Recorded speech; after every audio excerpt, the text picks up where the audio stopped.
Pemirsa, DPR RI mengesahkan revisi Undang-Undang Nomor 34 Tahun 2004 tentang TNI menjadi undang-undang. Dan dari pihak-pihak yang kontra ini, salah satu yang paling ditakutkan tuh adalah takut militer makin berkuasa. Kamis 20 Maret 2025, RUU ini sudah resmi disetujui oleh DPR. Dapat disetujui untuk disahkan menjadi undang-undang. Apakah ini pertanda bangkitnya dui fungsi TNI? Bagaimana duduk perkaranya? Bahkan kini Polri pun turut memperluas posisinya di instansi sipil. Ada apa? Sorotan lainnya, saudara, aksi demonstrasi menolak pengesahan RUU TNI di sejumlah daerah berlangsung ricuh. Sejumlah masyarakat Indonesia saat ini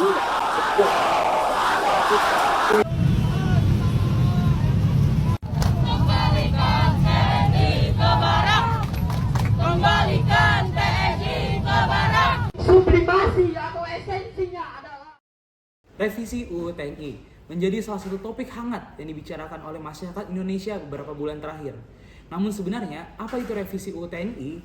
Karena dampaknya kita masih bisa lihat kalau ternyata masih banyak masyarakat yang belum tahu mengenai apa itu revisi UU TNI, bagaimana dampaknya ke masyarakat Indonesia, dan apa yang harus kita lakukan terhadap revisi UU TNI ini. Maka dari itu, kami akan menjelaskan mengenai peran dari generasi muda dalam mempersikapi revisi UU TNI ini. Jadi, revisi UU TNI merupakan perubahan terhadap Undang-Undang Nomor 34 Tahun 2004 yang dimana mengatur peran dan fungsi Tentara Nasional Indonesia. Dalam revisi ini ada beberapa hal perubahan dan penambahan yang dianggap kontroversial. Salah satunya adalah perluasan tugas TNI di luar bidang pertahanan seperti bidang pangan, bidang energi, hingga perencanaan penanggulangan. Nah, bahkan TNI dapat menempati jabatan-jabatan sipil tanpa harus pensiun terlebih dahulu. Hal ini dapat menimbulkan kekhawatiran karena bisa membuka kembali praktik militerisasi dalam kehidupan sipil yang sesuatu seharusnya ditinggalkan sejak era reformasi. Mengapa sih masyarakat harus menolak? Penolakan ini muncul dari berbagai kalangan seperti akademisi, aktivis, organisasi masyarakat sipil, dan sebagian politisi. Adapun beberapa alasan utamanya, yaitu yang pertama adalah mengancam demokrasi. Revisi ini bisa membuat TNI lebih leluasa memasuki ranah sipil dengan melemahkan prinsip supremasi sipil atas militer.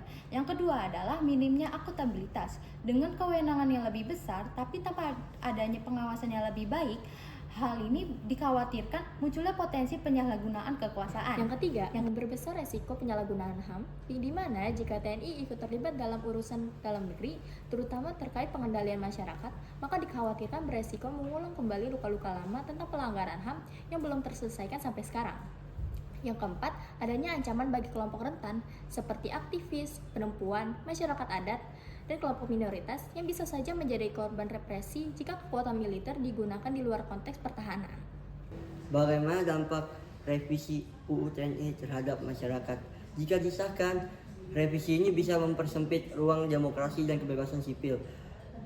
Masyarakat akan merasa was-was dalam menyuarakan pendapat mereka, yang berarti mereka bersuara akan dianggap mengancam keamanan negara Indonesia.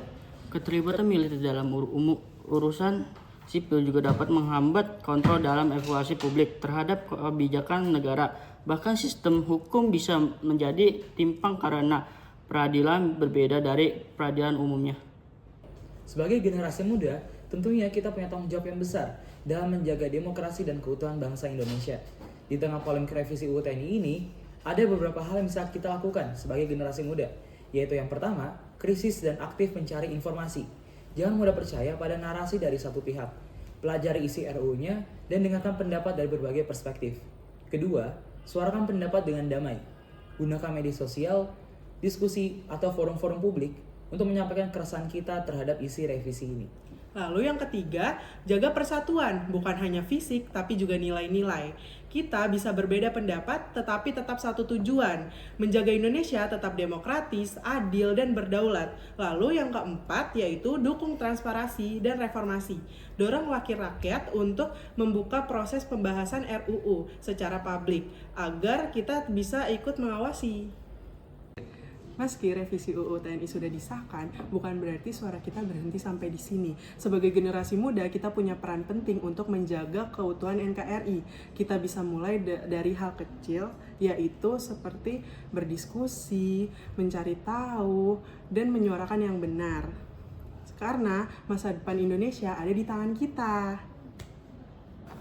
Oke teman-teman, itulah video kampanye kita mengenai bagaimana peran generasi muda dalam revisi UU TNI ini.